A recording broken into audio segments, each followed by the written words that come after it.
All right. Good afternoon, dear members of the European Parliament, ladies and gentlemen.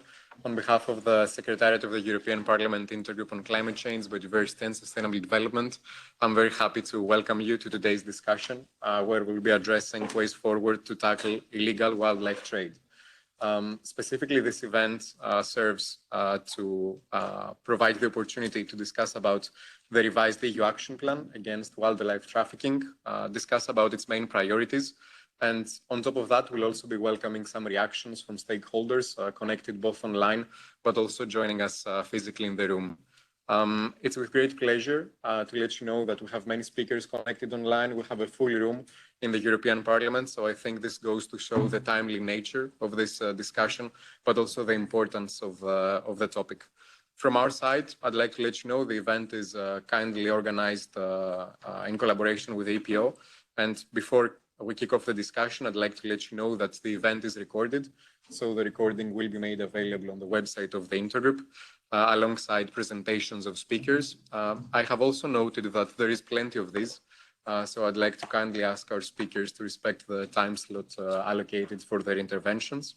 And of course, as we want to have a discussion as interactive as possible, this goes out to participants in the room, but also participants connected online. So you're very welcome to join the discussion. We have a Q&A session towards the second half of the event allocated for that. So for people in the room, please feel free to raise your hand, and we'll be taking as many questions as time will allow us. And for participants join online using the chat box, we can also take some questions from the WebEx platform that we have in place. So once again, thank you all for joining us today. And I leave the official opening remarks to MEP Mr. Rodríguez Ramos, the official host of today's event. So thank you very much for being with us today. Thank you. And good afternoon. It is a pleasure and welcome you to this event. And a special thank you to the EP Intergroup and APAWT for its organization. As Renew Shadow Rapporteur on CITES and the biodiversity strategy, and now I am Shadow of Renew Europe, the nature restoration law, I am extremely concerned with the unsustainable and illegal trade of wildlife. These two elements are right at the nexus of today's most pressing conservation and development concerns. On the one hand, the illegal trade of species is a driver of global biodiversity loss, which can lead to their extinction in some habitats. This also has cascading effects, disturbing the balance of ecosystems. On the other hand, it also affects the well-being and health of people. The trade of wild animals can increase the risk of transmission of zoonotic diseases, and it often deprives local communities of legal and sustainable forms of income, such as nature-based tourism. According to the 2020 World Wildlife Crime Report by the United Nations Office of Drugs and Crime, no country in the world is unaffected by wildlife trafficking. In this context, the EU has a key role to play in the fight against it. The reported value of the illegal wildlife trade in the EU was a minimum of euro 4.7 million in 2019, but is likely to be much larger. For this reason, we cannot look the other way. That is why the Commission presented last November a revised action plan against wildlife trafficking. This needs to be tackled at the same time in the revised directive on environmental crime. Today, we will discuss ways forward to tackle illegal wildlife trade based on the 4 priorities of this action plan: preventing wildlife trafficking and addressing its root causes, strengthening the legal and policy framework, enforcing regulation and policies to fight wildlife trafficking effectively, and strengthening the global partnership of source, consumer, and transit countries against wildlife trafficking. Cooperation is our greatest weapon against the poachers and traffickers who rely on evading individual national initiatives. By taking a truly international approach, we can get one step ahead of them. I am confident that today's discussion with the excellent speakers will build a strong basis and contributions to the implementation of the revised action plan. Thank you very much. Thank you very much, Mr. Rodríguez Ramos, for setting the scene with regards to the discussion to follow. And for that, we're very happy to be accompanied by Mr. Jorge Rodríguez Romero, Head of F3 Unit on Global Environmental Cooperation and Multilateralism at DG Environment in the European Commission, who will be seamlessly presenting us the revised EU action plan against wildlife trafficking. So the floor is yours. Thank you very much. Thank you very much, and big thanks to the organizers for inviting me to present the EU action plan against wildlife trafficking.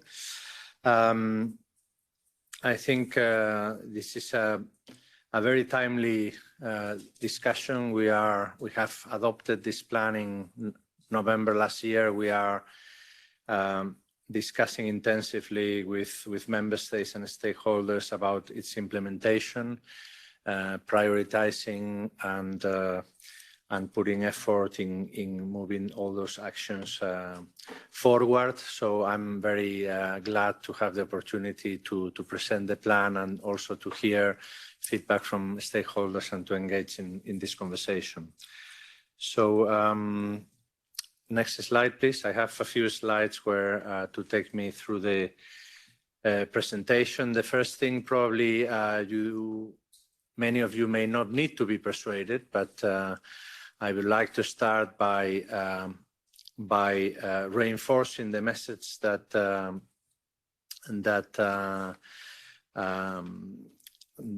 our host has passed on in her introduction on the importance of combating illegal wildlife trade. It's not only a driver for global biodiversity loss, it is also, and very importantly, a very destructive social activity with very severe and negative socioeconomic impacts. It is often linked to other forms of organized crime and really undermines the rule of law in the countries where this is happening and undermines legitimate institutions.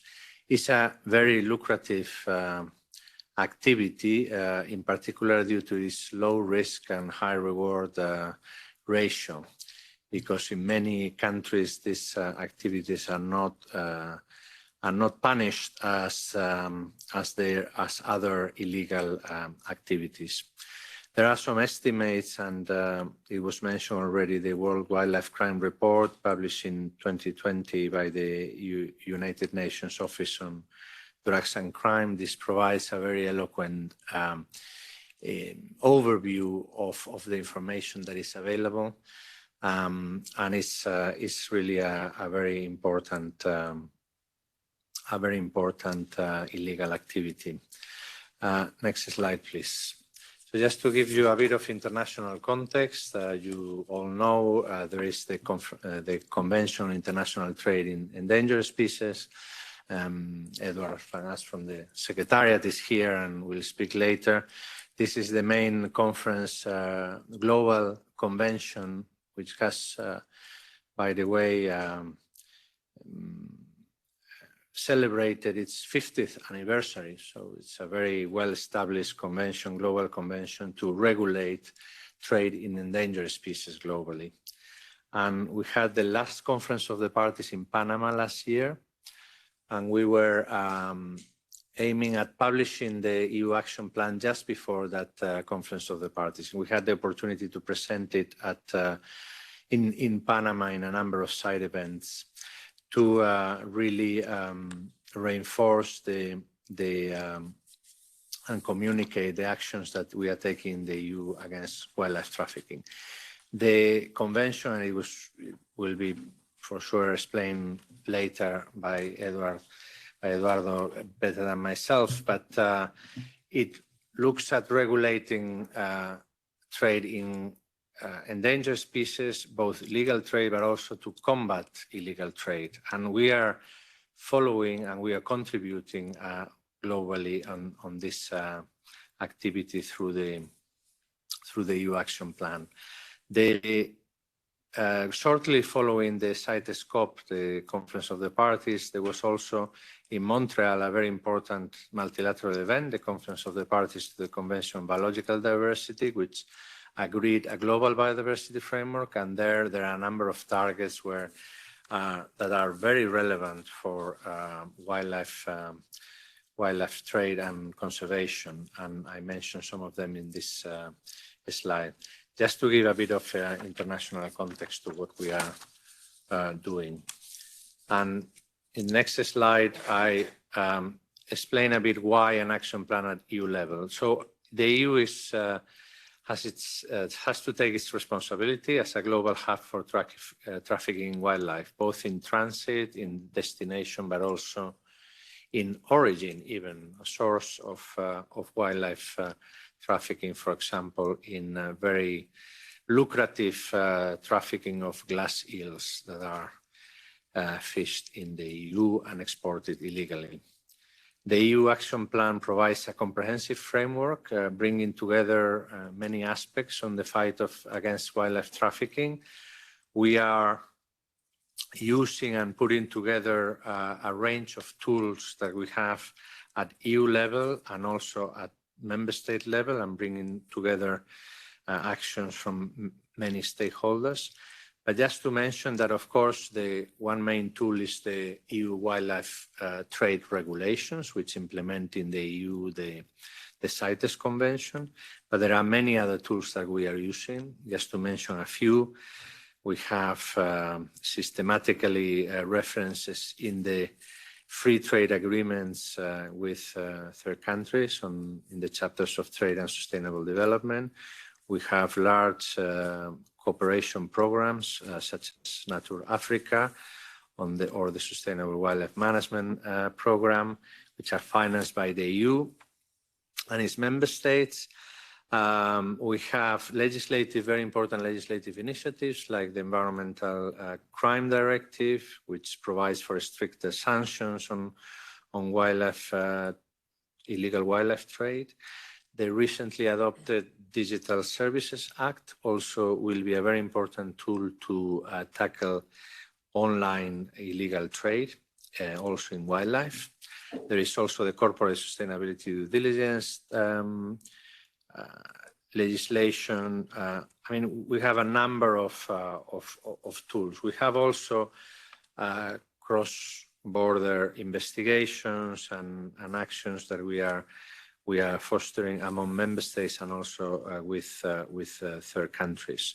So this just provides an overview of the range of tools that are included in the plan and that we are mobilizing through the plan and make them useful for the fight against illegal wildlife trade. And generally, the plan aims at raising the profile on this fight in the member states and also with international partners.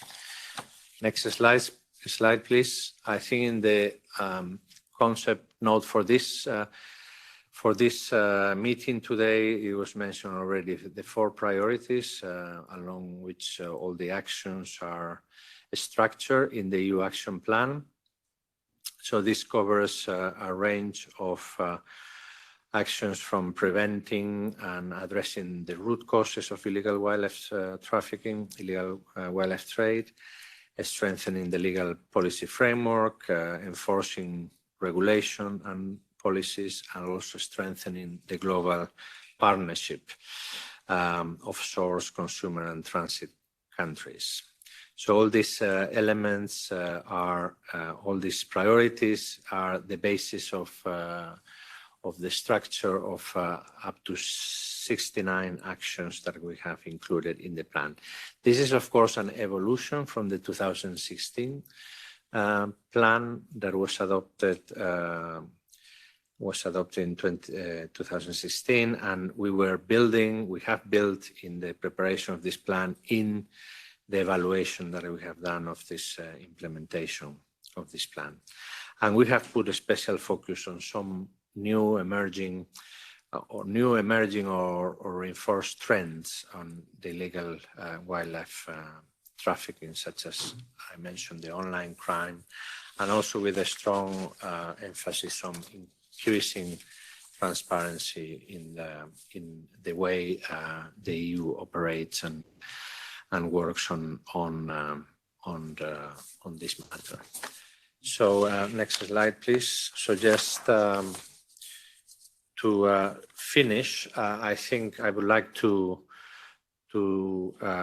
emphasize that the implementation of the action plan is a collective effort, that it cannot be successful unless there is an engagement from not only the Commission, but also member states, the European Parliament, actors, agencies such as Europol, Eurojust. We are cooperating very closely on enforcement with those EU agencies, but also international bodies. We are supporting the international consortium that I'm sure Eduardo will speak about against wildlife crime.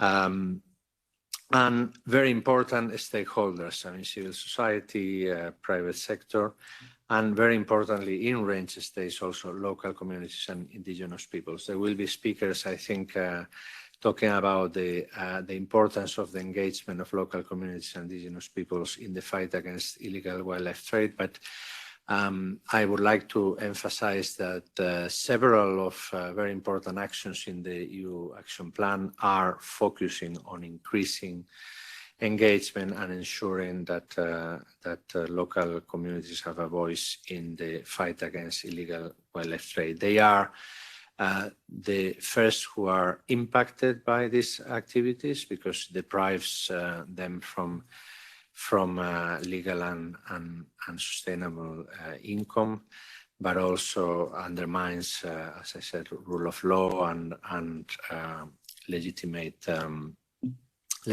institutions. But they are also very important in terms of knowledge and in terms of their role in conservation of wildlife. And my last slide is about tracking progress. We are intending and we are working already on building a light reporting mechanism to track progress in the implementation of the actions and to identify indicators. This is not easy. It's quite complex because of the wide-ranging character of the EU Action Plan. It's not easy to identify indicators. There are a lot of actors and a lot of activities that are done regionally, globally, and also at national level on this matter. But this is one of the lessons learned from the last Wildlife Action Plan. We needed to track progress more regularly on how we are progressing on this matter. So I will leave it there. So thanks very much for your attention.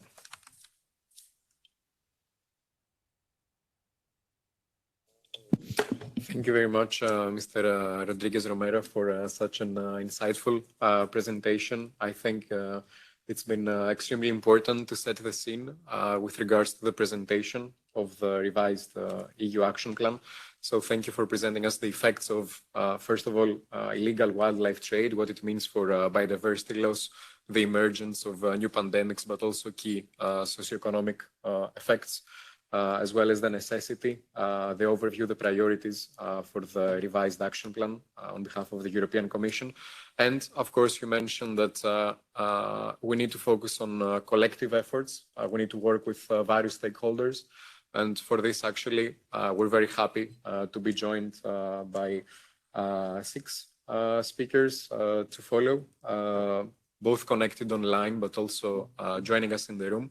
So I would like to pass on the floor to Ms. Mosi Hraidl on behalf of Traffic, because there's a presentation that we have with regards to one of the action plan's priorities.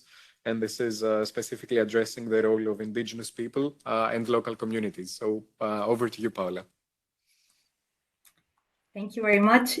Should I be the one sharing my screen or is someone doing that for me? We can also do it on our end. Thank you. Excellent. Thank you very much. Oops, just a second. Okay, thanks. Thanks a lot. So first of all, good afternoon, everyone, and many thanks for inviting Traffic to this event to talk about the role of indigenous peoples and local communities in relation to the illegal wildlife trade. I am here today on behalf of my colleague Anastasia Timoshina and myself. Next one, please. So for those that are not familiar yet with Traffic, I'll give a bit of a background. As an international NGO, Traffic's mission is to ensure that trade in wild species is legal and sustainable, benefiting both the planet and people. With nearly 200 staff members worldwide, we are engaged in over 100 projects across more than 45 countries and territories. And having worked in the field of wildlife trade for over 50 years, we have offices on all 5 continents, strategically located in key source, transit, and consumer regions. The next one, please. So our recently launched 2030 strategy focuses on creating more effective global policy frameworks, strengthening the design and implementation of national policies and regulations, and establishing sustainable supply chains, which of course involves empowering communities engaged in the sustainable trade and promoting responsible and fair private sector sourcing and trading, and reducing the consumer demand for illegal and unsustainable products. The next one, please. So one of the new elements of focus of Traffic's work is on empowering communities precisely. We are identifying priority interventions to foster right-based approaches, inclusive processes, and participatory multi-stakeholder engagement. And our goal is to deepen support for community-led resource management and sustainable supply chains. The next one, please.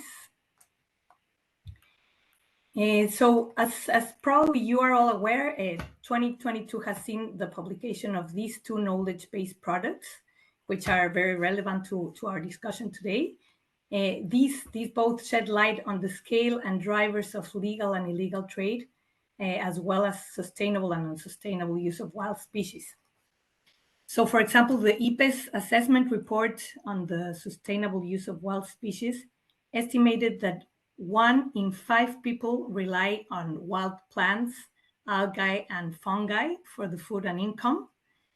And also the CITES World Wildlife Trade Report indicates that annual revenue generated by global legal wildlife trade is estimated at around $220 billion. So trade is increasing worldwide, but the sustainability of wild species used is highly variable still.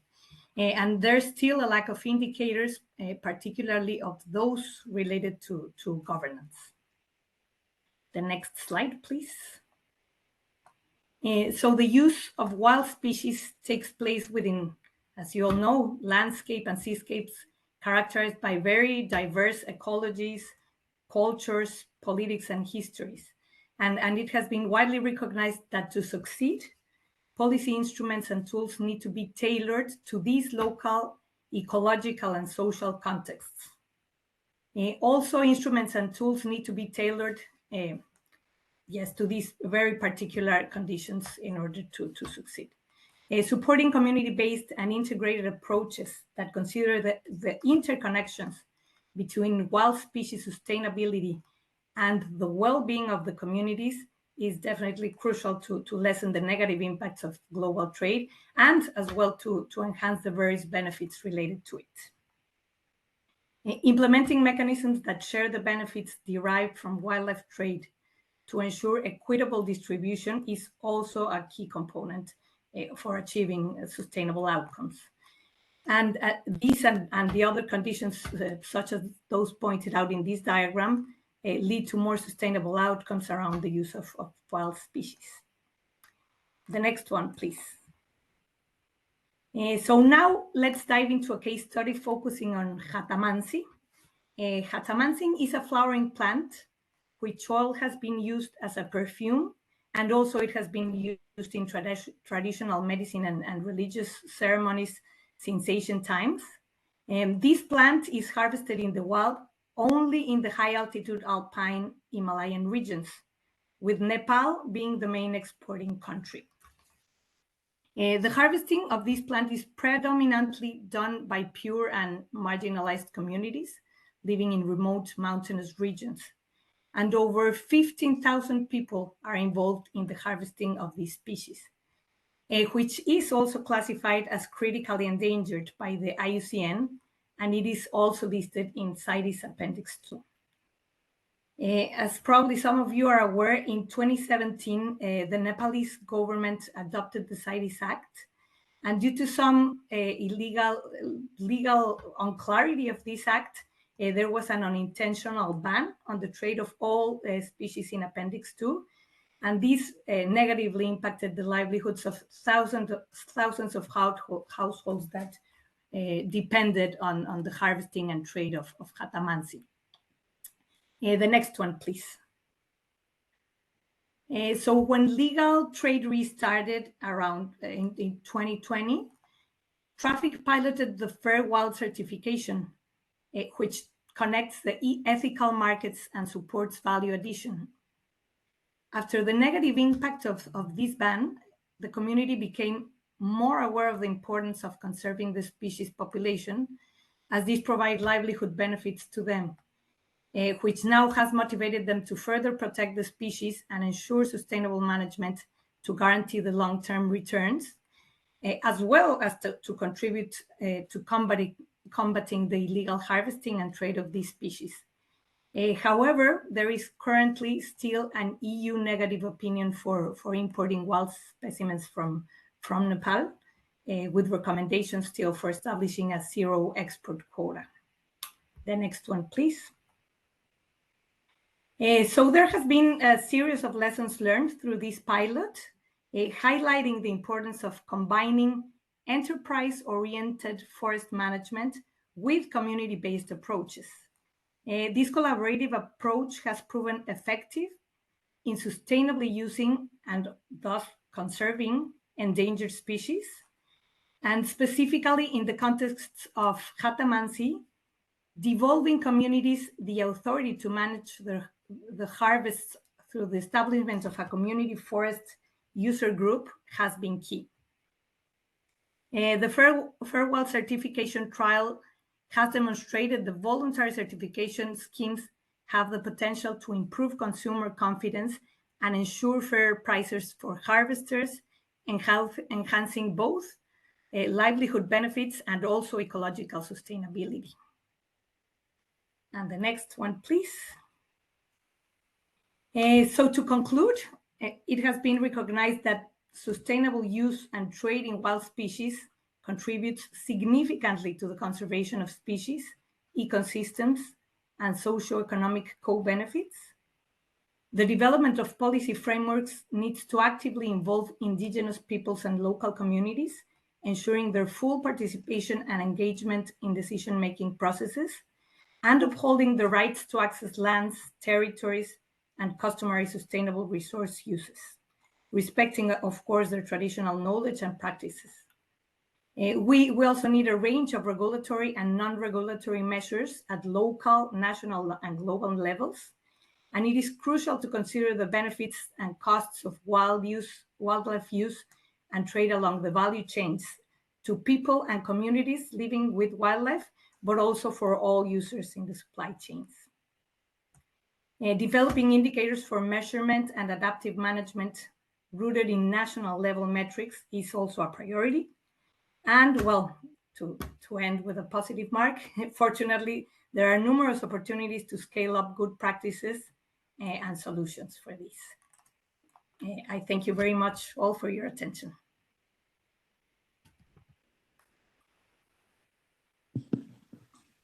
Thank you very much, Paula, and thank you very much in the first place for presenting us with Traffic's mission and vision.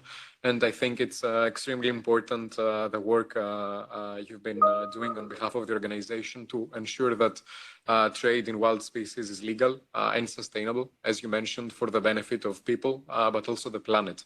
So I think already in our discussion today, this comes probably as one of the key takeaways, the importance of sustainable use and sustainable trade.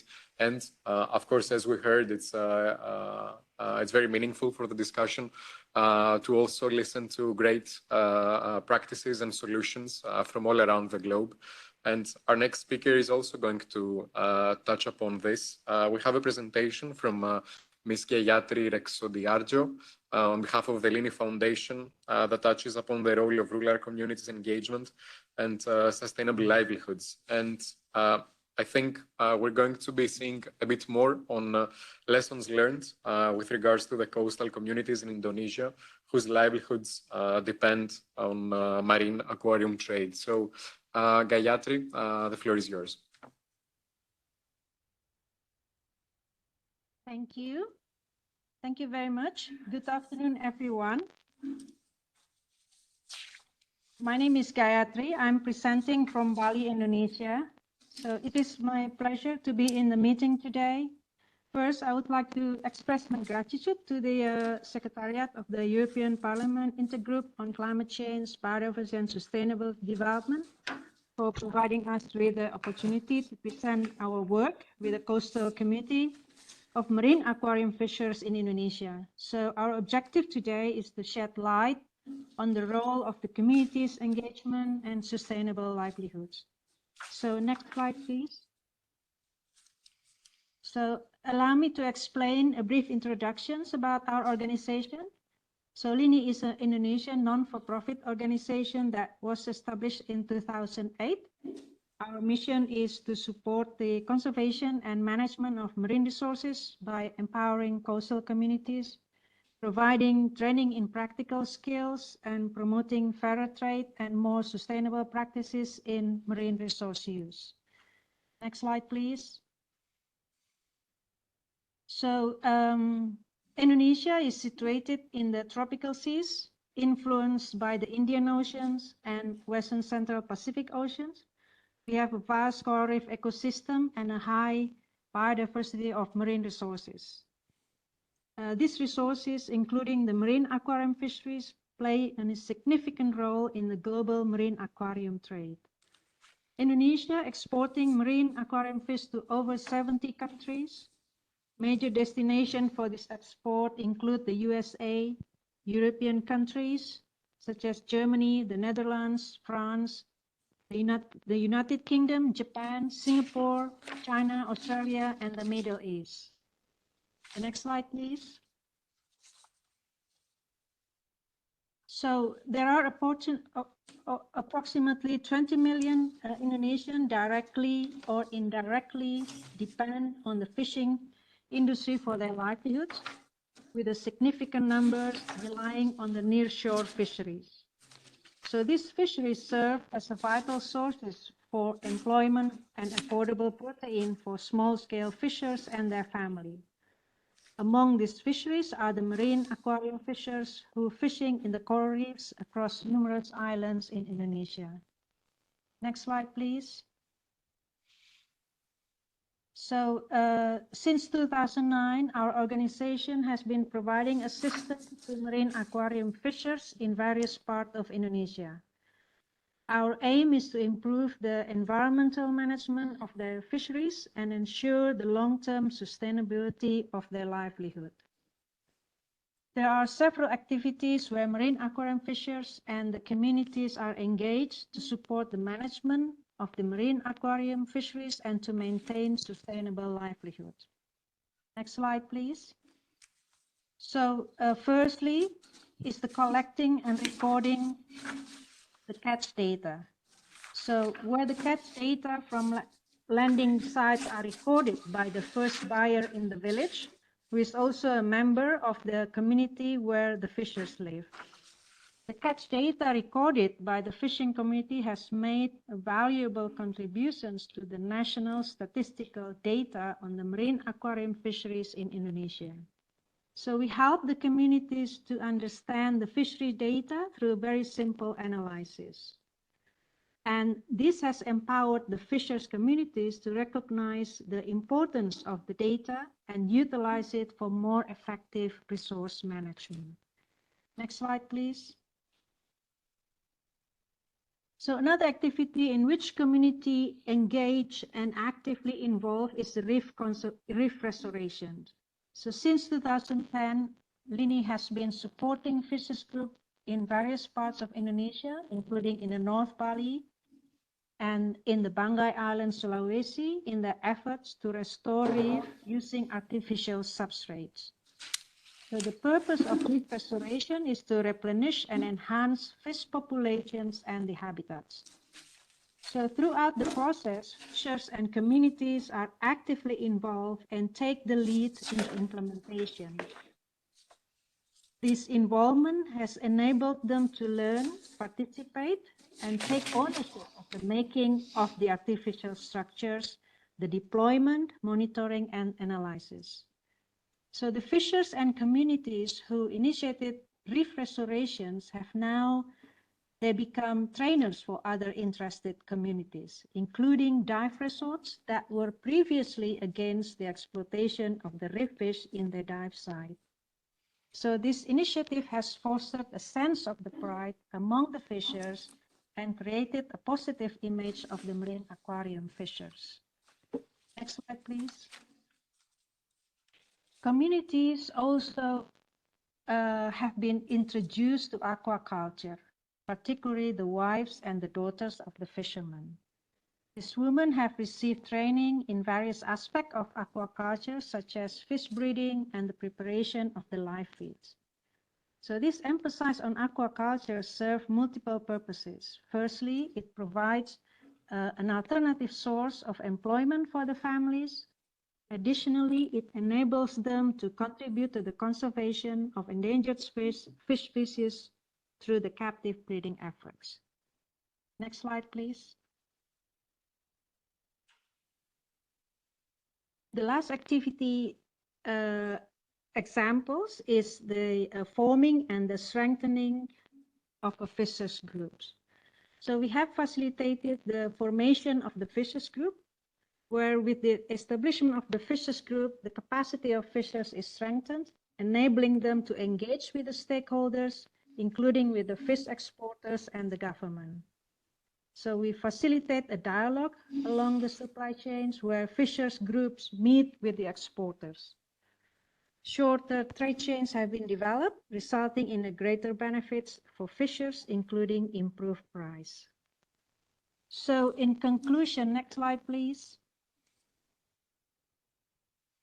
So in conclusion, by supporting coastal communities, including fishers and their families, in conserving the marine environment and protecting natural marine resources, improves their livelihoods and help to conserve the marine environment. Secondly, empowering the communities in resource management helps to prevent threats such as destructive and illegal fishing. So lastly, assisting communities in understanding the importance of data recording encourage more effective on the fisheries management. I think this is my last slides. Thank you very much.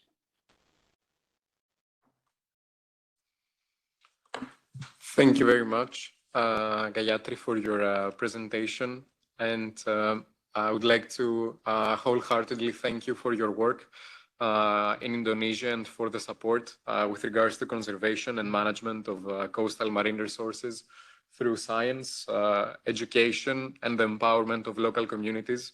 It's very insightful for us to also hear more about your work with regards to training in practical skills and overall in terms of promoting a fairer trade and more sustainable practices. And of course, you see that the discussion today is very much linked with the priorities of the action plan. And as we continue to expand and unfold this, I'm happy to provide the floor to the president of EPO, the European Pet Organization, Mr. Sven Fossa, as we also have a very interesting presentation coming up that focuses on the role of education, on better enforcement, but also on some arguments against a positive list approach. So thank you very much for joining us today, and the floor is yours.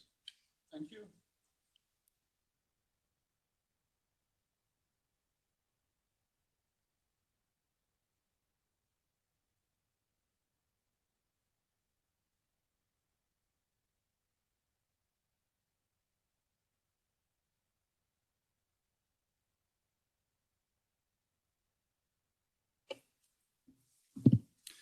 Sorry about that. I have been asked to talk about education and enforcement or positive lists today. Quite a big undertaking in the limited time, but I will give it a try. First slide, or next slide, please. First of all, the European Pet Organization was created in Vienna in 1990, and we are an umbrella organization for national pet trade associations in Europe, supporting best practices and expertise in the pet industry, as well as recommendations towards pet lovers to choose and keep pets in a responsible way. And we base our work on science and practical experience. Next slide. Through our members, EPO represents thousands of small and medium-sized businesses in the European pet trade, but we will also speak on behalf of the millions of dedicated animal keepers all over Europe.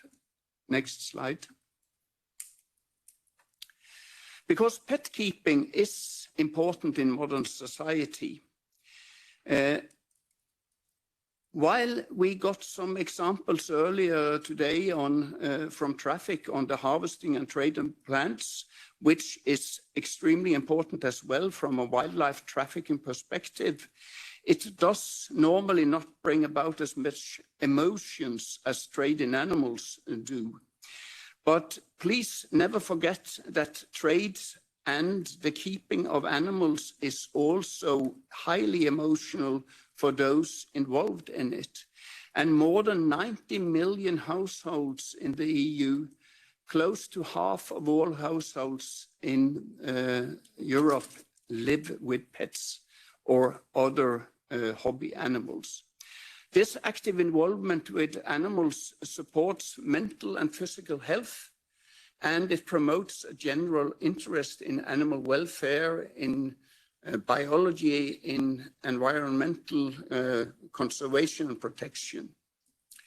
And the sales of accessories, food and services for pets are an important industry, creating hundreds of thousands of jobs in Europe alone. Next slide.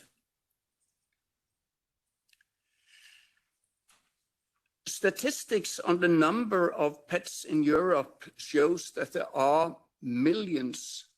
And even if this statistic gathered from FEDIAF, the Pet Food Federation of Europe, has left out all the invertebrates, it still shows that there are many pets in Europe already. It's not a question of closing the borders to avoid that we get pets in. We have pets, but we luckily do not have a lot of tigers, lions, elephants, or whatever people generally think of when you talk about exotic animals. Exotic pets is something quite different than what most people believe. Next slide. Next slide, please. Exotics or exotic pets is actually not defined very clearly in any of the texts that use it. If you go to Cambridge Dictionary, exotic is defined as unusual and exciting because of coming or seeming to come from a country far away, especially a tropical country. Exotic pets, the only definition I have found of exotic pets that is fairly objective is in Wikipedia, saying it's a pet which is relatively rare or unusual to keep, or is generally thought of as a wild species rather than as a domesticated pet. But most importantly, Wikipedia says something I think everyone should agree with. The definition of an exotic pet varies by culture, location, and over time. In EPO, we have a clear focus on the suitability for keeping by the right person under the right conditions from the right source. And EPO membership is bound by our charter on the sustainability of pet keeping and trade. Next slide.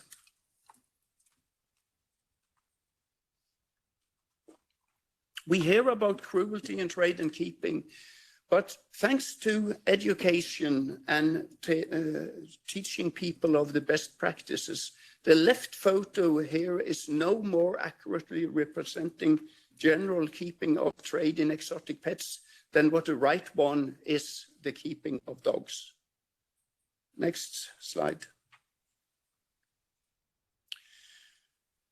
Too small to read, but it's just an example of a general view on what constitutes good welfare in animals. And rest assured, members of EPO knows this, and they do what they can that this is actually fulfilled within the responsible, recognized, and regulated trade. The next slide. So to the EU Action Plan against wildlife trafficking. EPO has been supportive since the initial action plan was published in 2016 and still are after the last revision in November 2022. And we have published several revisions of our document underlining how and why the regulated pet trade is part of the solution to end illegal trafficking in the animals that are important for pet keeping. Please go to our website to see these. Next slide. Priority one has been focused on already by other speakers, the importance of livelihoods. This lies very strong at heart for members of EPO. In theory, we could cover a lot of the pet market in Europe by production within European borders, but we would deprive many other countries of important livelihoods. Next slide. Priority 3 is something that our members are just as concerned about as everyone else.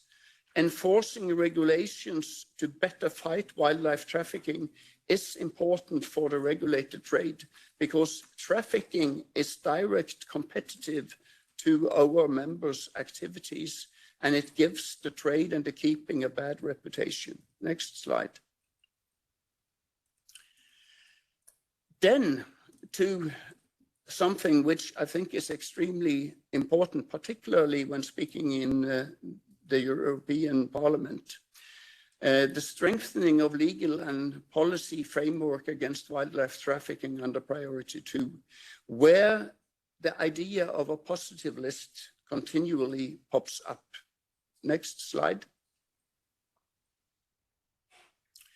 EPO supports the position of the European Commission that positive lists of animals that can be traded or kept as pets do not provide an effective solution to address the illegal trade or welfare of live animals.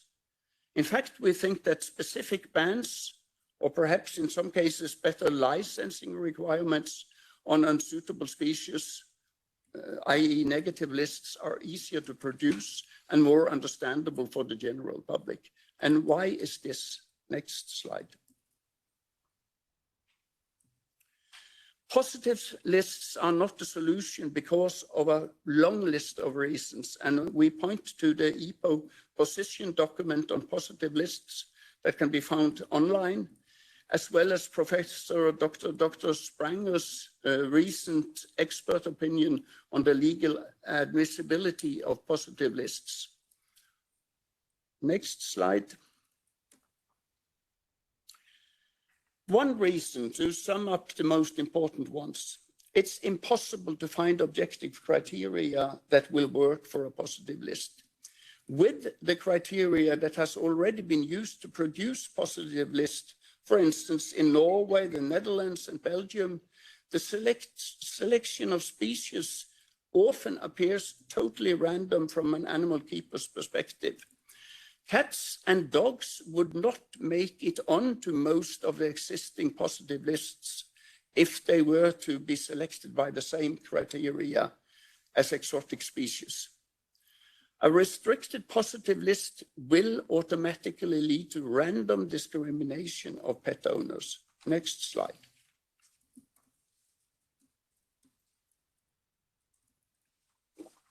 We will lose loss of expertise on husbandry and keeping. The pet industry has enabled progress in the development of foods, enclosures, technical equipment, specialty lighting, etc., by anticipating market opportunities in a heterogeneous pet market. Specialist hobbyists have contributed significantly new knowledge to the biology, keeping, and conservation of a wide range of animal species. Specialty equipment and feeds may disappear from the market when a positive list should be adopted, and captive breeding of threatened and extinct species may totally stop. Next slide. It will reduce important diversity, and who are we to decide what animals people should care about? There isn't one animal species that is suitable for every human.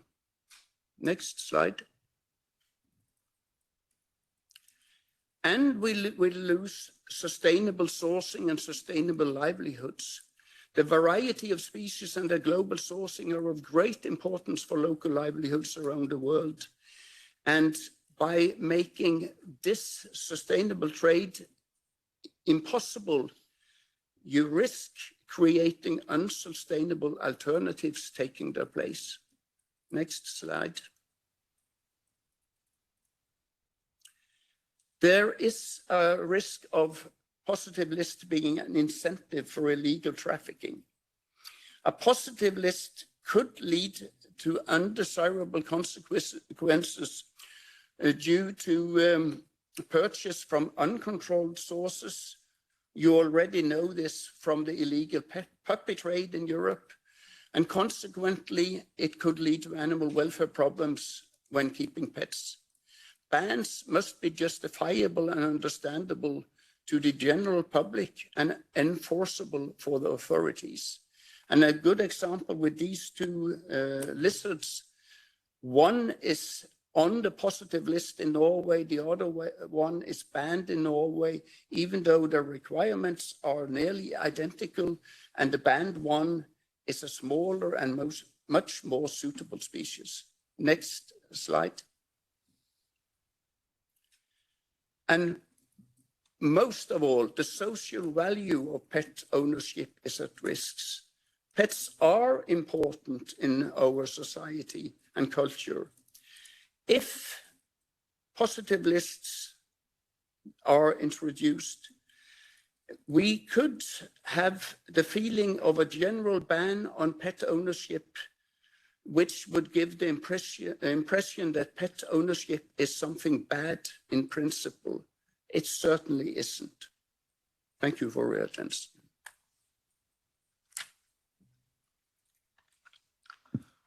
Thank you very much, Mr. Fossa, for your presentation and also for respecting the time slot allocated. I have to mention that it's our biggest concern when we have so many presentations in an event to make sure that we stick to the allocated time slots. But you've done great in terms of that as well.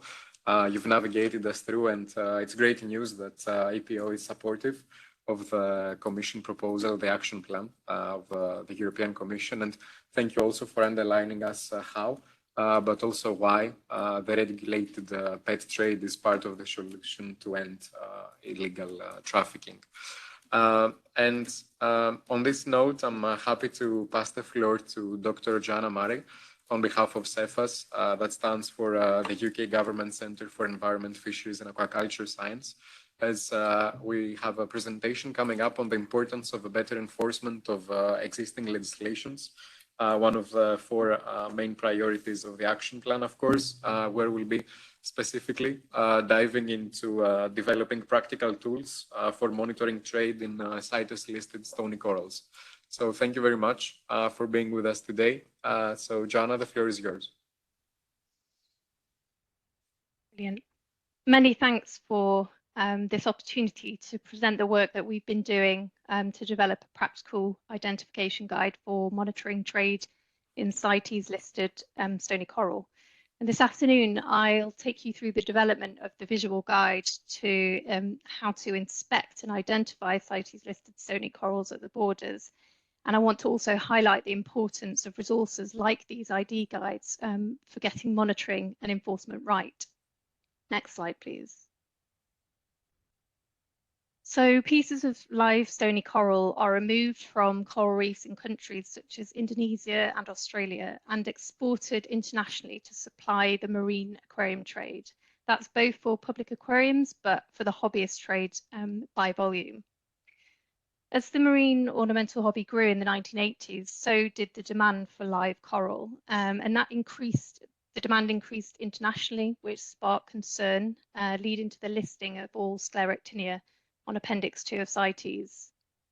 So this now means that all stony coral is regulated through an import and export permit system, which in turn provides data like that shown here on the slide. And that shows regulated stony coral trade, which is available open access on the CITES database.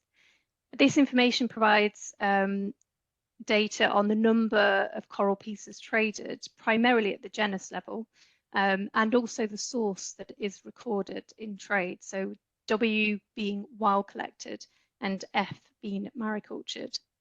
So you can see from the slide that trade in stony coral has generally increased over time, but from the early noughties, the export of maricultured or source code F coral has increased. And this is greatly due to efforts by Indonesia in developing mariculture techniques. So to promote better enforcement of CITES and the regulation of live coral trade, it's really essential that those involved in those inspections at borders can distinguish what taxon they're looking at, and then be able to confirm if it's from a wild or maricultured source and whether that label is correct. Next slide, please. But for coral, that's not easy. Taxonomy is notoriously difficult, even for an expert with a microscope, as many genera look very similar. And corals in trade also look very different to those in the wild. They're transported in plastic bags, and after the journey and the stress associated with the journey, often their distinguishing features might be retracted or not visible. Distinguishing between wild collected and maricultured specimens is an added complexity, especially when some illegitimate traders may try to mimic cultured specimens to get around quota restrictions, for example. And then it's the combination of these factors that would make it really difficult for a coral expert to identify taxa and source. But for staff at the borders who are not specialists, who are often required to identify and verify trade in a whole range of species and product types, it's really difficult. Next slide, please.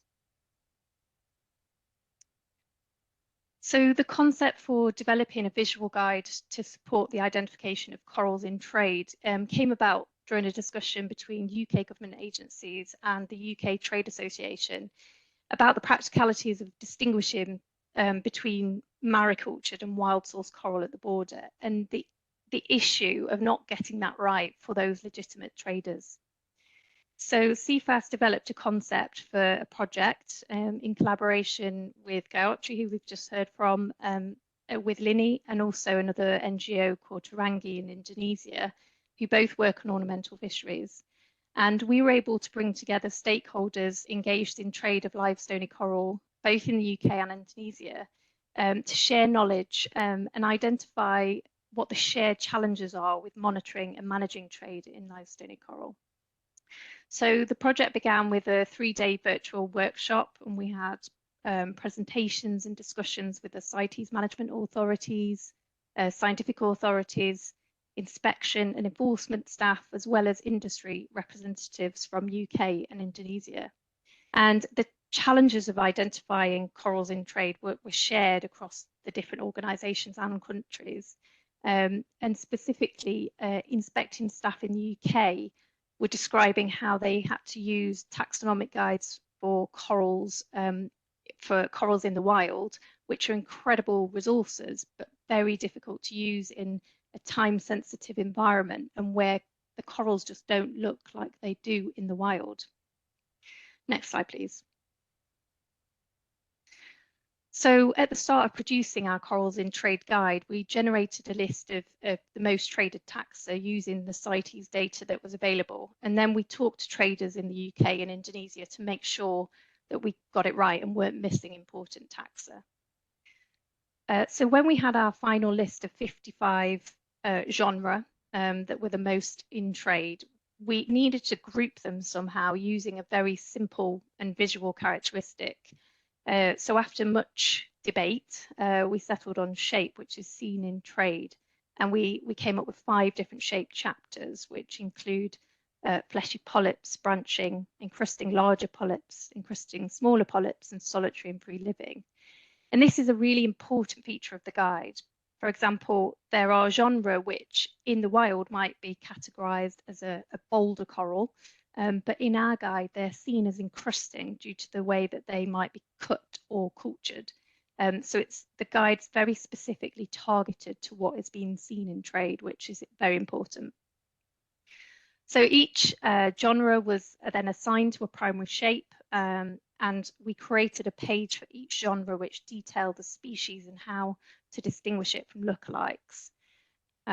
And we pulled this information together in consultation with industry across both countries and with scientific experts across both countries. And then when that information was finalised, we had it peer reviewed by Professor Bert Hoeksema, who's a coral taxonomist expert, and then we had it printed. And finally, it was published by DEFRA and launched at a DEFRA-hosted side event at COP19 in Panama last year. Next slide, please. So within the guide, we've got a range of context pages at the start, which is designed to give useful background information about the live coral trade. For example, explanations about CITES source codes, the latest taxonomic information, as well as information about mariculture practices. And the idea is that this can be referred back to in the future. Next slide, please. As part of the context pages, we devised a watch list containing taxa which may be subject to current or previous trade suspensions or other restrictions, or which may be slow growing, have a high value, or traded in very high volumes. And our UK Border Force teams requested that this watch list should be a poster which they could display as a quick reference guide to make sure that they're pinpointing which corals need closer examination. Next slide, please. So the guide can be used in 2 ways, using the packing list or by looking at coral shape. Next slide, please. So if you, in most cases, the coral imports will be declared, and it'll have an accompanying packing list and CITES permit, which will list out all the genre or species of coral contained in that shipment. And in that case, the inspector can use the contents page and turn to the relevant page number to compare what's on the list to what they've got in the box. Next slide, please. But where there's an undeclared shipment of coral, border inspectors would then need to identify the coral by looking at its shape. So they would look at the piece of coral, determine what shape it was, and then turn to the relevant chapter and work through the list of distinguishing features to work out what it is. Next slide, please. Within each shape chapter, we've also got information about the signs of mariculture production, because this is one of the key challenges faced by the inspectors. So what they're looking for is signs where there might have been some illegitimate claim that it's from a maricultured source. So certain features such as the artificial base and whether it's fouled and the maturity of the cement and the glue is relevant across all the shapes. But then there are also some chapter specific differences. For example, symmetry of the shape following the cut, or the size of the piece relative to the artificial base. But we should acknowledge here that it's really difficult to differentiate between cultured and wild collected. And so the information provided is designed to support the inspectors to make an assessment during that inspection based on what's declared, what they can see, what the watch list says, to make sort of a multifaceted risk assessment. Next slide, please. At the start of each chapter, there's an overview page provided which lists out all the taxa within the chapter and the page number to turn to, as well as other key information. So in this example here, we're looking at fleshy polyp overview. The fleshy tentacles being a key feature of the group. So it's really important that we can see images of these taxa with the tentacles retracted, and which is how they're likely to appear in trade. Next slide, please. On each genus page, we've also got a lookalike section, which provides images of similar looking taxa, and then a text description which explains the key differences to check for, and the page number where you can then find the similar species and cross-reference the two. Next slide, please. Now, for most taxa of stony coral, we'll be recording at the genus level due to the complexity of coral taxonomy. However, there are a handful of species which do require recording to species level. In this case here in Euphyllia, information is provided about all the species in the genus and the key features of how to distinguish between them. Next slide, please. So to enable rapid and accurate enforcement of CITES regulation at the border so that trade is legal and sustainable, border staff need access to the right tools and resources to support them during their inspections. The Coral Guide was developed from the start in consultation with border staff, both in the UK and Indonesia, so that it would address their key challenges of species identification, but also that verifying if it's wild collected or maricultured. Pleased to say that the guide is now being used at borders in the UK and is currently in print in Bahasa, so that it can be then distributed to border staff in Indonesia. We're also planning to develop a half-day training course in how to use the guide, which will include basic biology and ecology, using the guide and distinguishing between the chapters, and also red flags to look out for when an inspection should take place. Next slide, please. So the development of the guide was funded by UK government and is the result of input from a very long list of project partners, collaborators and reviewers. So a real colossal team effort. It is freely available. If you you can access it if you follow the QR code there. And we also have physical copies, both in A4 and A5 that we're distributing to border staff in the UK. So do get in touch if you would like to find out more. Thank you very much.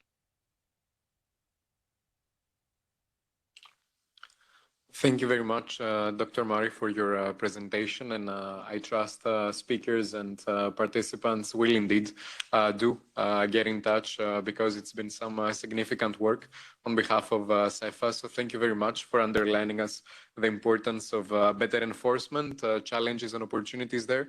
But also in the first place, thank you for the development of practical tools when it comes to improving tracking. At this point of the discussion, I would like to make just one small reminder to our online participants, but also to participants in the room, that as we progress, we'll be able to take some questions also from the floor. So we'll have the opportunity to open up the discussion with attendees joining us in person, but also remotely. And of course, we could not address the narrative of the revised action plan of the EU without touching upon collaboration. MEP Mr. Rodríguez Ramos mentioned that it's a global issue. Also, Mr. Rodríguez Romero from the European Commission mentioned that we need to have collective and collaborative efforts. So on this note, our next speaker, Dr. Edward Van Asch, on behalf of the CITES Secretariat, will present to us the importance of global cooperation and efforts on behalf of CITES when it comes to combating wildlife crime. So thank you very much for being with us today. All right, thank you. And thanks again for the kind invitation to participate here today. I think we've heard a lot, as you mentioned, about lots of great examples. I'm going to move us a bit more to the global level. And in particular, I think I'm going to move us to a different dynamic that we've been talking about, moving straight into the crime aspects of it. So I think it's just interesting to see the other angle. Next slide, please. When we talk about CITES, as everybody knows, CITES is the Convention to Regulate Trade. We now have 40,000 species that are protected under the appendices. The aim of the convention is to make sure that this trade is legal, sustainable, and traceable. How do you do that? The only way to do that is by cooperating with countries, with all the relevant authorities within the countries and outside of the countries to make sure that this happens. The convention is also used as a tool to combat illegal trade. And I think, like I said, this is where I'd like to focus most of the discussion, at least in particular. You know, the higher elements of illegal trade. We're not going to talk a lot about simple illegal trades, more like organized crime, things where there's definitely connections to broader major scale efforts underway. When we talk about cooperation, we always say, and here is where I go straight to the criminal aspects. To combat wildlife crime, you need cooperation at the national level. You need to involve all the national relevant agencies. If not, you'll never be able to do that. That applies as it applies at the national level, at the regional level. There's regional networks, regional bodies that are destined to enhance the response at the regional level of the countries to have a common approach. Now, what we have been doing at the CITES Secretariat with our IQIC partners is basically replicate this at the global level and putting together all the key agencies that have a global mandate to combat illegal wildlife trade. Next slide, please. So, with apologies of the screen is not a bit showing completely, but basically what we did is we created a consortium of the 5 partners you see at the top of your screen, which is the CITES Secretariat, Interpol, UNODC, the World Bank, and the WCO, to have a coordinated approach to make sure that we align our efforts to combat wildlife crime. Exactly as we encourage parties and countries to do at the national level, but replicate it at the regional and global level. Now, we have a consolidated approach to make sure we tackle the crime across the criminal justice chain. So from the moment there's a crime, there's the crime scene that needs to be examined to make sure the case can be properly investigated, that there's follow-up investigations that go towards the further arrest investigations and prosecution of the individual involved, so that ultimately you bring those criminals involved to justice. And I think one element that's also very important to highlight is that traditionally most of the work that was done on wildlife enforcement was reactive. there is a significant increase in the focus that we're placing to deter the crime from committing. Make sure you have proactive investigations to catch the crime before it happens, because once that species has been killed, it's been lost to the environment. And of course, I'll walk us through a few cases and a few successes, but all our programs are externally funded. And I'd like to thank very much the European Union and various member states of the EU for the continued support they've been giving to the consortium, basically since its inception in 2010. There you go, I got there. Thank you. And next slide, please. How does iQuick work? It's not really rocket science. What we do is we provide support based on needs identified. And how do we do that? It's a combination of tools and documents that will provide an assessment, a detailed assessment of what happens, what the countries need, and how those needs can be addressed. So at the top of your screens, you see 3 tools that are probably the flagship tools of the consortium, which are to your left, the iQuick Toolkit. It's a detailed assessment of the capacity of the country to combat illegal trade. Now, it's an assessment of everything that can happen in the country and how that country is able to provide support. The middle one is an indicator framework, which basically provides an assessment now and then of your law enforcement response. How is your law enforcement equipped to combat wildlife crime? So you can do a repeat assessment in 24 months' time and see how your efforts have affected the response. Now, on the right, it's basically a guide that semi-replicates this, but at the regional level, so that the regional efforts can be further targeted to where the needs are identified. All of this creates a lot of data, a lot of information that helps guide the responses, and a lot of recommendations that where then iQuick basically places most of its efforts. We also provide support to countries based on facts.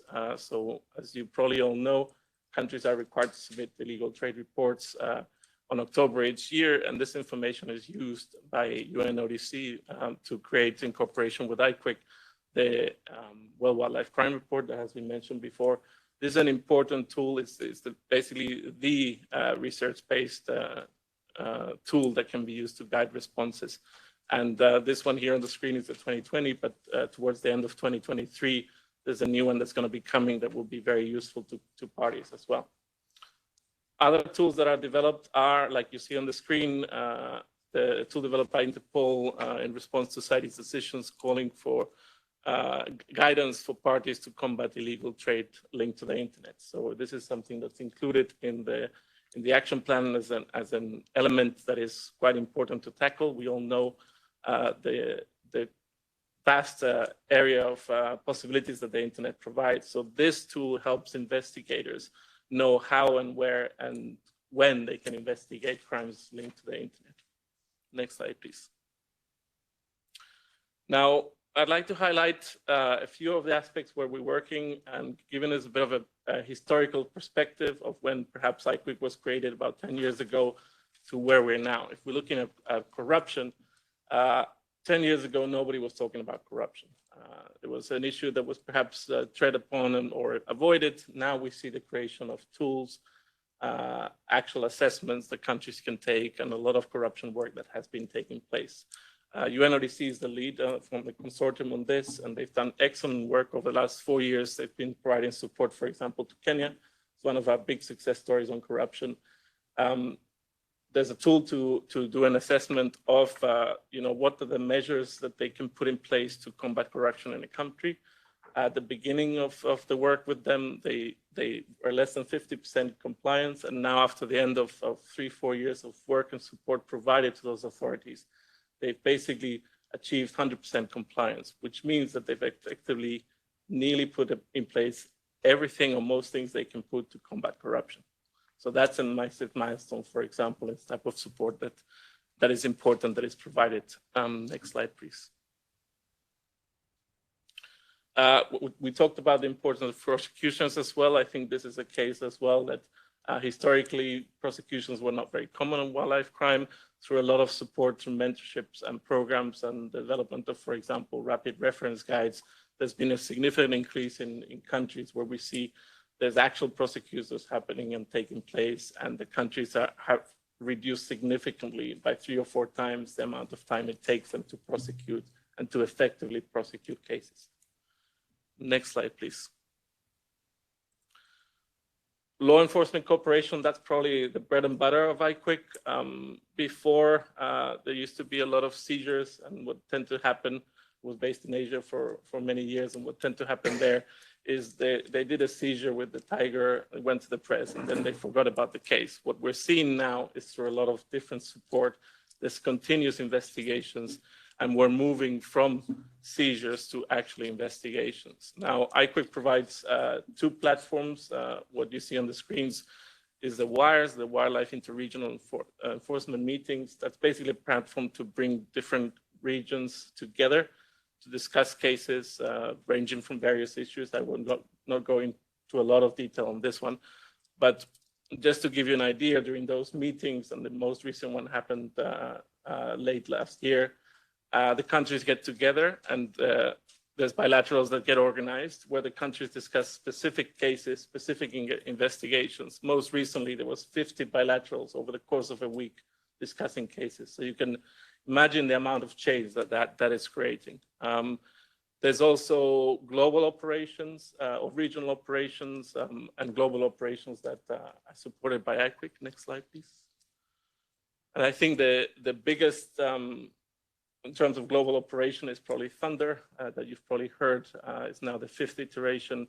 And I don't want to necessarily focus on the results of the seizures. I want to focus on the cases and the suspects identified, because the importance of this is that during an operation that takes place over a course of a month, there's about 900 suspects that get identified. And what happens after that is that these targets are actually continually followed up, and there's leads that get cases. There's dots that go into a map, so you can make those links. Next slide, please. And here, what tends to happen is where we go into the regional targeted operations and activities, where Interpol, in this case, in close cooperation with other IQIC partners, organize what they call the RIACAMs, which is regional targeted meetings, to have a particular investigation on a particular case. So you identify a target, you see where all those links are with the other countries, bring all those countries together to discuss and hopefully come with an outcome. This is here in an example where there was a case that culminated in a few targeted support missions and then the arrest of the criminals involved. Next slide, please. Here's another example of something quite similar that happened in particular between Angola and Vietnam, where there was cases, isolated cases that were detected, and then over a course of a few years and a few targeted support, they were able to make those links and advise the authorities that there was some good cooperation. They brought them together, and it culminated in the arrest of over 7 tons of ivory that I think everybody has probably heard of. So it's important to, again, help the countries to make those links, and we're very pleased to be able to support that. Next slide, please. An interesting trend, and this is my nearly the last part of the presentation, is what happens with the information. So 10 years ago, countries were getting the information and just, what do I do with this? What now we're hearing is, help me turn this information into intelligence, help me create the links, help me do the cases. They increasingly use Interpol notices. For example, there's over 200 red notices that have been issued. And for those that are not aware, an Interpol red notice is basically a red flag on any person traveling. The moment your passport goes through security, there'll be a red flag and the authorities will be directed to you. Purple notices, again, is exchange of information. I need information on a target. Please send it to me so I can enhance my case. So there's been a drastic change in the use and how countries are willing and wanting to use the information. Which is a great move towards, again, prosecutions and convictions. Next slide, please. Looking ahead, what we've done is we've done an evaluation of our program, what's working, what's not, how can we enhance it? And in consultations over the last 2 years, we developed a new ambitious program that I will not go into detail. It's available on the website. Please consult it if you're interested, which is gonna highlight the work that's gonna guide the consortium on the decade to come. And I think it's a pretty ambitious program. We're looking to work together and developing a lot of concerted actions there. So if you're interested, please go and see that. And next and last slide, please. Sorry, just to finish, if you do want more information about what IQWIC does and how IQWIC support, please have a look at the annual report. Thanks again to our supporters and donors, and please follow us should you need more information. That's it. Thank you. Thank you very much, Eduard. And I don't know how witty one can be in this fora, but before joining this event, I knew about 3D vision. So thank you very much for presenting us CITES 4D vision when it comes to dismantle, deter, detect, and detain. Thank you very much for painting the picture on that. And of course, it's great to see the added value of CITES work when it comes to preventing corruption with 3 tools and tangible results, with strengthening prosecutions, with mentorship and training, but also enhanced analytical capabilities, enhanced law enforcement cooperation at both regional and global levels. So thank you very much for making the case. This is the time in the course of the discussion that we'll be opening up the discussion with our audience today. We have around 100 participants connected remotely, but unfortunately there is no question received on their end. So I'd like to turn to people in the room, and I see there is a couple of hands raised already. So please feel free to pose your questions. You can introduce yourself. And, yeah, perfect. Thank you. Thank you very much for the presentations. So my name's Nick. I'm from Eurogroup for Animals. I'm representing the voice of the pets today, the silent voice often. Now, I was surprised by several things in the presentation by Mr. Fossa. Especially one of the first points he made was that the European Commission's current position on positive lists. I haven't been aware of that position before, and in fact, the European Commission uses positive lists in other areas, in pharmaceuticals industry, for example, and there's a new study coming up on the added value and feasibility of a positive list of allowed pets. So I was just wondering if that statement is, if we could have a response from the Commission maybe on that statement. And secondly, I was also surprised to hear about the expert opinion that's come out from Germany. I've taken a look at that opinion, and in fact, there's no convincing legal arguments as to why under Article 114 of the Treaty of the Functioning of the European Union, that there is no legal basis for an EU-wide positive list of allowed pets. And in fact, the main argument from that it comes from another legal opinion from Frattini Regano, which is an EU-wide law firm. But their opinion is fundamentally misrepresented in the main argument from the Frattini-Vigano paper. The Frattini-Vigano paper says that the principal objective of a positive list is to foster the legal and safe trade of pets throughout the EU territory and thus improve the functioning of the internal market. But I'm afraid that the expert opinion that was mentioned by Mr. Fossa says, argues the opposite. It doesn't argue that. And I was just wondering, how can the EPO endorse an expert opinion that misrepresents the argument in this way? Thank you.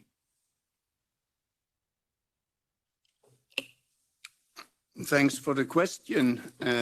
I have a feeling that you actually wasn't asking me, you were asking the Commission, and you were asking the writer of the expert opinion. But to take the expert opinion, I think the Commission should answer on their own behalf. But for the expert opinion, I'm not a law specialist. I've read it and I feel confident that there are good, solid argumentation. But I would let the law specialists argue on that rather than trying to pretend to be a law specialist myself.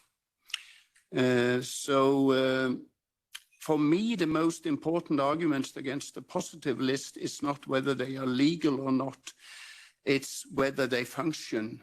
and there is very little indication that positive lists actually function. I think I'll leave it at that. Thank you very much, Mr. Fossa, for your reply on the basis of the opinion. And I shall be now passing the floor to Mr. Rodríguez Romero on behalf of the Commission on his thoughts on behalf of DG Environment. Thank you very much, and thank you for your question. I mean, we have been over the past years asked. We have been asked through correspondence, written questions by the European Parliament, what the Commission view about a possible positive list was, and we have been quite cautious about it. We have been highlighting systematically the complexity of the matter, also because when we heard about the positive lists over the past years, we have seen many different perspectives presented on what the objective of such a positive list could be, whether it would be animal welfare or it would be prevention of biodiversity loss or protection of species, or could it be public health concerns? So there are many different angles to approach it. So this is what we have been highlighting, in addition to the fact that the current regime that we have for trade in species based in the EU wildlife trade regulations and the CITES Convention is actually based on a negative list. So the whole idea needs to be looked at in great detail. And this is exactly what we are going to do.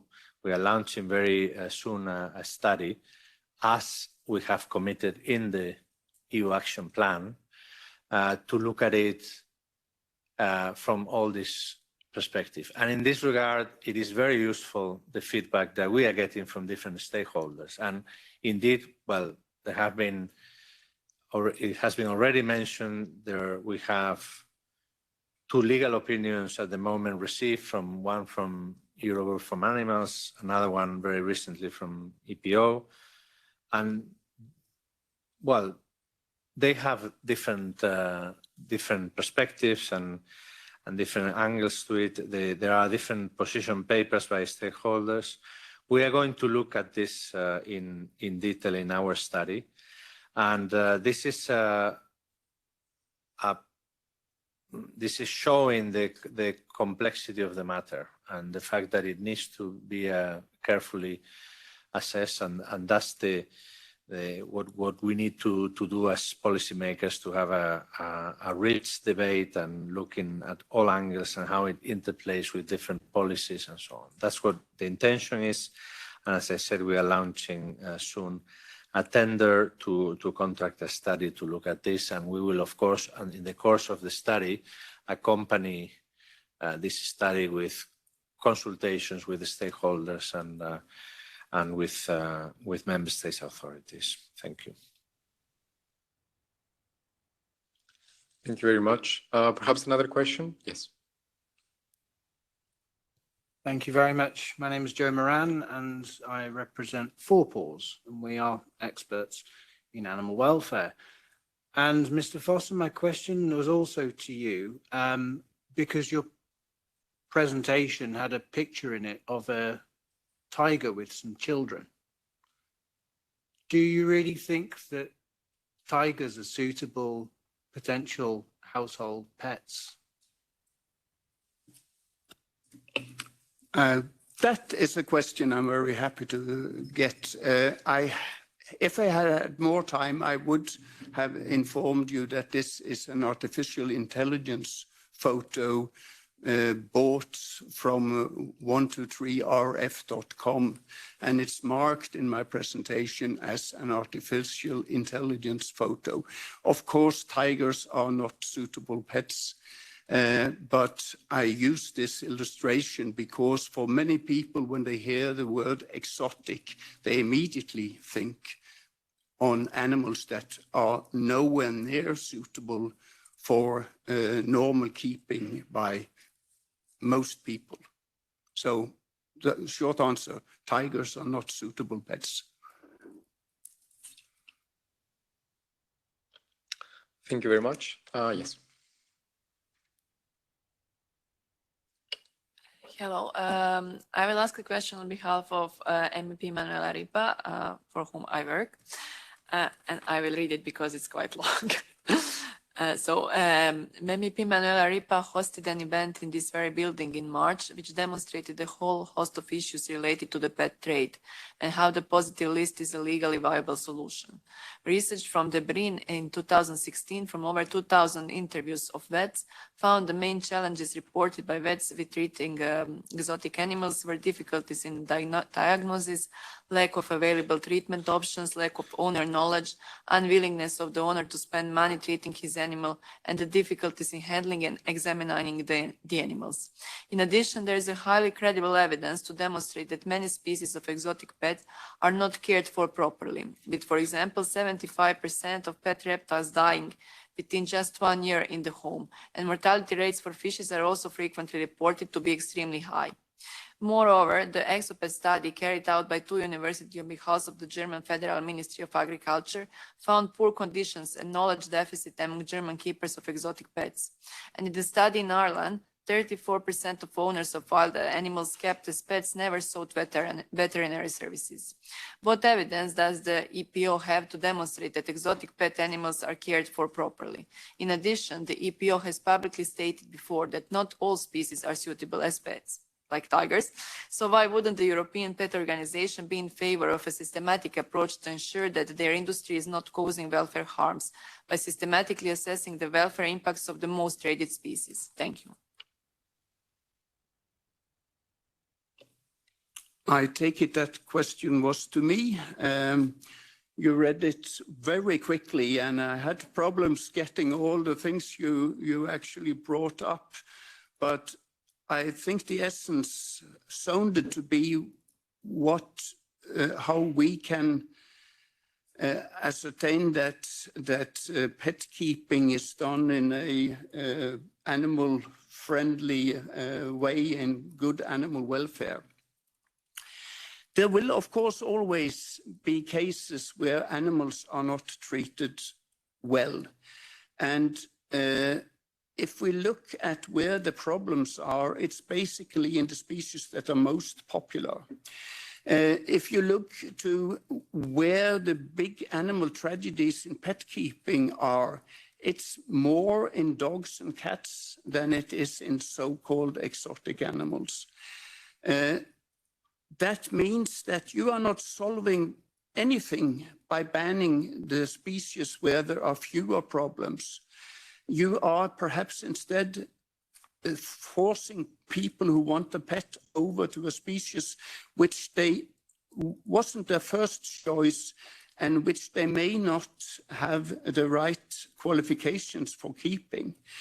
There is very little evidence suggesting that rare exotic species constitute bigger welfare issues than the more common pet species. We don't have the time to give detailed examples here, but rest assured we are trying to increase the expertise in the pet trade and among pet keepers actively the whole time. Thank you. Thank you very much in the first place for presenting us the key takeaways on behalf of the event that Mr. Aripa organized earlier in the year. And of course, thanks a lot to Mr. Fossa for taking this question. I think there is another question from the room, and maybe in an attempt to break the monopoly. My name is Gordon Bonnet from the German Pet and Trade and Industry Association. So my question goes to Mrs. Gayatri. I'm just interested, are you noticing a growing positive change in people's behavior to pay more attention to coral reef during the last years? And also my question is, how do you train the people in aquaculture Thank you for your presentation. Interesting to hear a little bit more about that.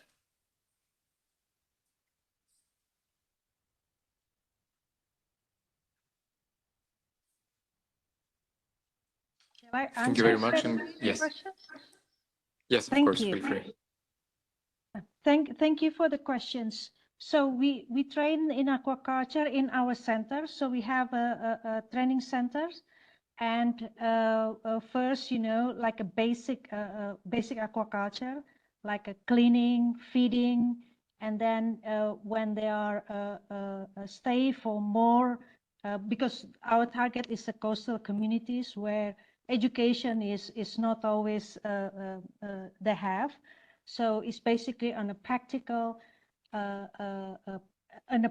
scale. So they are with us all the time, doing the cleaning, feeding, preparing the quality of the water. And when they stay on and they develop a passions on the fish, and a few of them are able to breed the fish, so then they will stay on in the centers. So basically, the training is by doing. Is that answering the questions? The other question was, is it growing? I mean, is there a positive change in people's behavior? Yes, yes, it is. It is growing in a positive behavior, because as a fishers, they usually collect the fish. But when they see the fish breed from the babies until they grow, that is increase the positive attitude and also the appreciation toward nature. So although the fishers family, they are being with the fish every day, but when they see something from the eggs, for instance, and then the larvae, that is really helping to understand the nature. Particularly when they're doing the reef restorations, for the fishers, they think that corals is just rocks. But when they see that these structures is being recruited by the natural corals, and they see that it's the reef is growing, it's not just rocks, but there's an animals in the coral reef. So when the communities actively participate in the actions of the aquaculture or the reef restorations, it's increasing their understanding of the natures, and then of course creating the sense of protections in the nature. So this is the thing, when they understand, say they become, the fishers can be the guardian of the coral reefs, because they understand that the healthy reef producing a healthy fish and healthy corals. Thank you. Thank you. I'm Olivier Dominikowski from PRODAF and APAWT. PRODAF is the French European pet organization. And my question is to Dr. Edwards van Arsch. I would like your opinion for the positive list, how it can help to fight against the traffic instead of the CITES list and the effort of the country who have already made a process altogether, as you show in your presentation, since so in year, to make sure and year by year progress against the real traffic with the illegal trade. It's not trade anyway.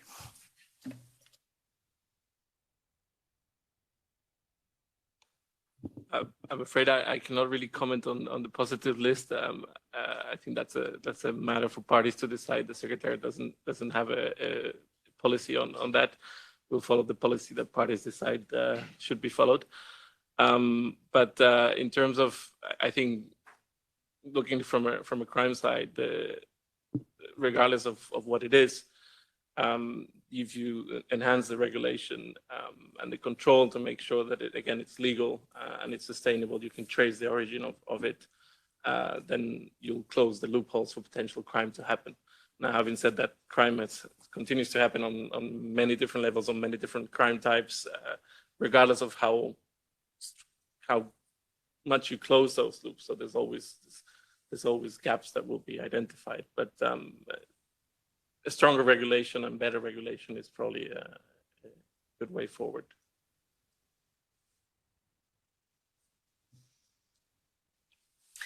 Thank you, Josue from Humane Society International.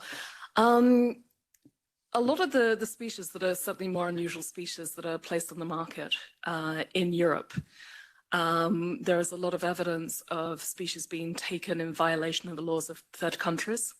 So you're having a lot of nationally protected species elsewhere in the world that are being smuggled illegally out of their current countries of origin and then being sold legally here in Europe because they're not listed on CITES or on the annexes of the wildlife trade regulations. I'm very interested in hearing a response because we're talking about tackling wildlife trafficking here. This kind of laundering into legal trade in this way, would you as the EPO, would you be supportive? I know that the Commission is right now also looking into the feasibility of what I'm asking, but would you support a measure, supplementary legislation, to criminalize the trade in species that are being taken in violation of the laws of a third country?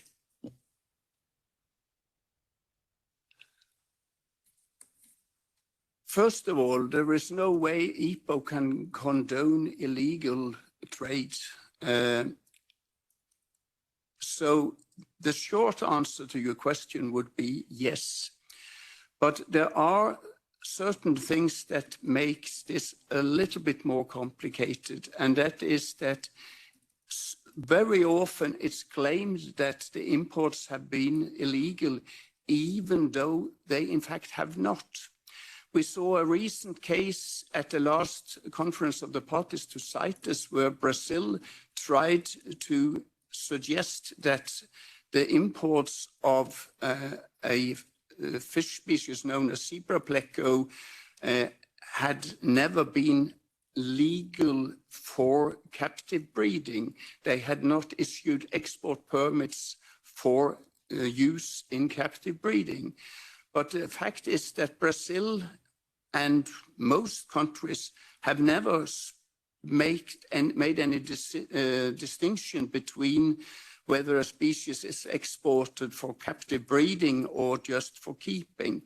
So this is not black and white. We have also situations with species of amphibians coming out of Iran, where the Iranian government claims they have never been legally exported, but it's suggested that actually they were legally exported several years ago.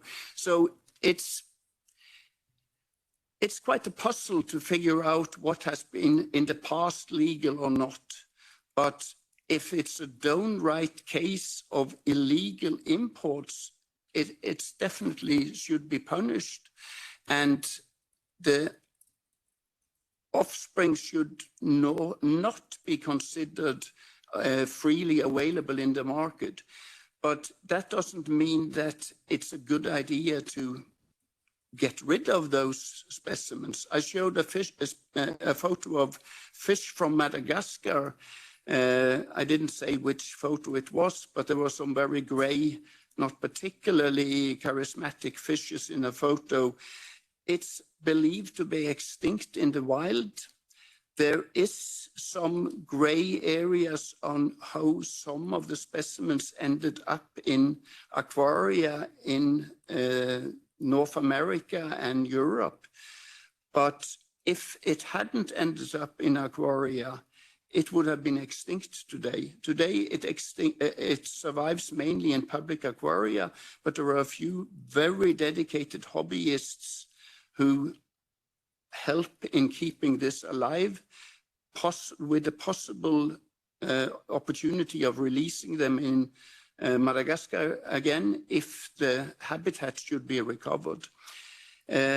This is not black and white, but the simple answer, yes, of course, EPO would be happy to work with the Commission to look at cases where animals or plants, for that matter, have been illegally sourced from another country.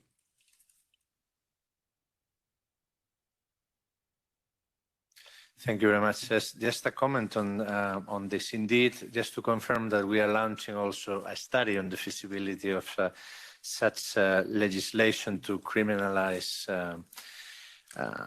the placing on the market or the trade of species that have been illegally taken from third countries. And I think this is definitely an interesting subject, a subject that we need to look at as well. I have been involved in the implementation of the EU timber regulation, which provides a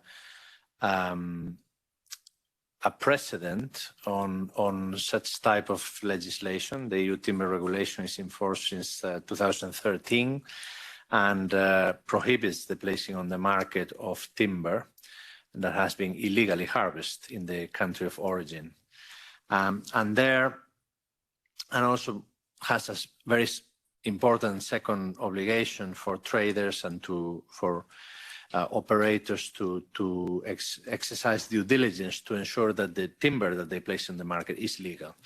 So it is a very interesting precedent, and one of the angles that we need to look at, and also with experience from the US, because in the US they have this Lacy Act where it's basically enforcing this, but with, of course, with a very different administrative and legal setup.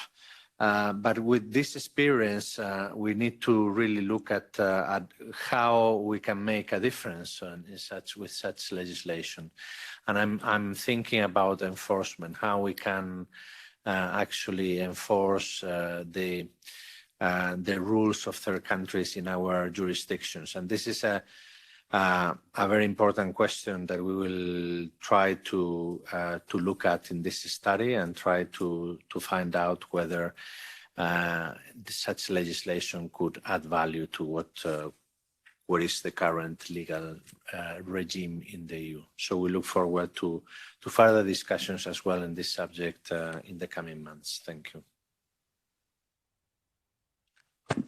Thank you very much for your replies. My colleagues let me know that we need to leave the room shortly, so maybe if there is one burning question, we can take that. Hello, my name is Heike Mund from Germany. I'm also a member of the German Patriot Industry Association, and I'm Patriot owner 2 since 40 years, and we keep and sell animals to private people with a very high-end level. And I'm specialized in parrots, but it doesn't mean that only parrots, you can sell it for any animal. We educate our customers and would like to learn them how to love the birds or the other animals. And my question is, we do also conservation. What do you think? We train the customers by looking at the internet, by network, for example, to discover which animals are legal or illegal, and to train our customers how to see if these animals are from legal breeders or from illegal breeders. And I think it will help to train the customers to only buy or keep birds or other animals. They are legal and in a good way. So I think it will help to keep the animals. And maybe the question is if it's possible that it will help you if we give the information to the CITES government, to our local government, or to the border control if there are animals illegal.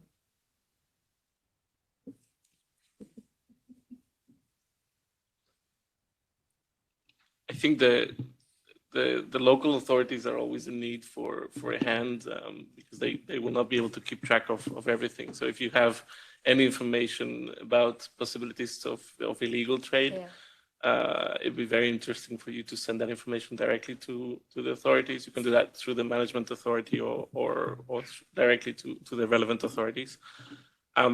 And in terms of guidance, any guidance is always useful. So yes, please do share it with your authorities.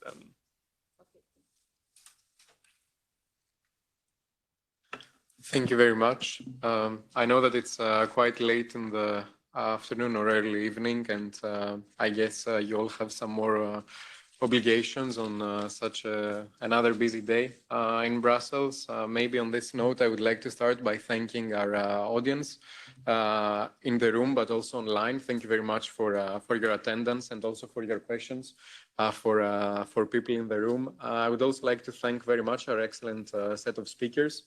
As previously mentioned, we were here today to discuss about the revised EU action plan against wildlife trafficking. I would like to thank the European Commission for presenting us the necessity, but also further context with regards to the plan and also next steps ahead. We also had the chance to look into the advantages of that, positioning EU as a global leader, tackling biodiversity loss, the emergence of new pandemics, but also some positive effects when it comes to providing sustained livelihoods for local and indigenous people. We also had a chance to dive into the main priorities, the 4 main priorities under the action plan. There is no point for me in going into further detail on that.